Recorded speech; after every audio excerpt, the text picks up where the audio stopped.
जय हिंद दोस्तों, एक बार आपका फिर से स्वागत है हमारे YouTube चैनल एटीएस स्टडी पर। आज हम जो पिछली वीडियो में चर्चा किए थे उसी पर आधारित दो तथ्यों को लेकर आज चर्चा करेंगे, जिसमें से है नेत्र दंड और शंकु।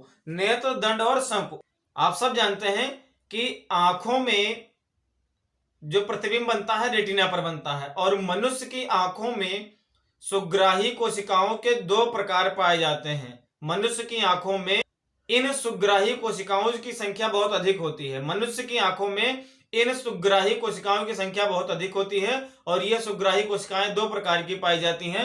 वह कोशिकाएं जो दंडाकार होती हैं नेत्र दंड कहलाती हैं। वह कोशिकाएं जो दंडाकार होती हैं नेत्र दंड कहलाती हैं। ये प्रकाश की तीव्रता का आभास कराती हैं। किसका आभास कराती हैं? ये प्रकाश की तीव्रता का आभास कराती हैं। और दूसरा होता है जो शंकु के आकार का होता है। दूसरी कोशिका जो होती है वह शंकु के आकार की होती है, इसलिए उसको नेत्र शंकु कहा जाता है। जो दंडाकार संरचना होती है या जो दंडाकार कोशिका होती है वो प्रकाश की तीव्रता की सुग्राही होती है। जो दंडाकार कोशिका होती है वो प्रकाश की तीव्रता की सुग्राही होती है, और जो शंक्वाकार कोशिका होती है वो रंग के लिए सुग्राही होती है। वह रंगों के लिए सुग्राही होती है, जिससे मनुष्य को विभिन्न प्रकार के रंगों का आभास होता है।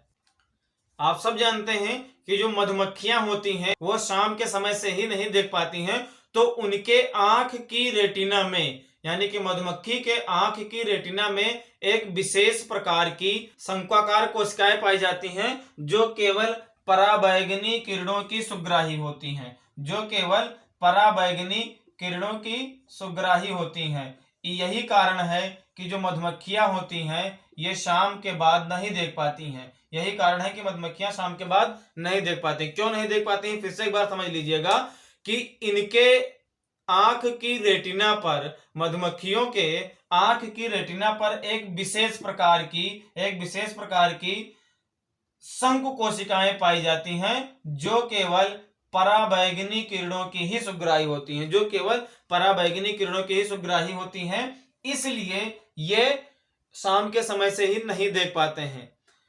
और आपने देखा होगा उल्लू पूरी रात यानी कि रात में भी देख सकता है।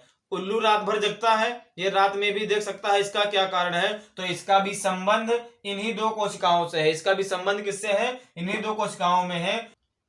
उल्लू की आंख में दंड कोशिकाओं की मात्रा अधिक होती है, और आप जानते ही हैं कि जो दंड कोशिकाएं होती हैं वो प्रकाश की तीव्रता की सुग्राही होती हैं। तो दंड कोशिकाओं की मात्रा अधिक है और ये कोशिकाएं प्रकाश की तीव्रता की सुग्राही हैं, तो कम प्रकाश में भी उल्लू आसानी से देख लेता है। कम प्रकाश में भी उल्लू आसानी से देख लेता है, इसलिए उल्लू रात में भी सब कुछ देख सकता है। इसी से संबंधित एक उदाहरण और है कि जो मुर्गे होते हैं वो सुबह होते ही जग जाते हैं और शाम होते ही सो जाते हैं। इसका क्या कारण है? तो उसका भी कारण इसी में से है। उसका भी कारण इन्हीं दो कोशिकाओं से है। अभी हमने क्या पढ़ा कि उल्लू के आंख में दंड कोशिकाएं अधिक थी, इसलिए वो रात में देख सकता था। अब क्या है कि मुर्गे की आंख में शंकु कोशिकाओं की मात्रा अधिक होती है और दंड कोशिकाओं की मात्रा कम होती है या नहीं होती है। तो दंड कोशिकाएं चूंकि प्रकाश की तीव्रता की सुग्राही होती हैं, जब ये नहीं होती हैं तो इनको देखने के लिए, यानी मुर्गों को देखने के लिए अधिक प्रकाश की आवश्यकता होती है। मुर्गों को देखने के लिए अधिक प्रकाश की आवश्यकता होती है, इसलिए मुर्गे सुबह होते ही जल्दी जग जाते हैं और शाम होते होते सो जाते हैं। तो ये हमने 3 उदाहरण पढ़ा।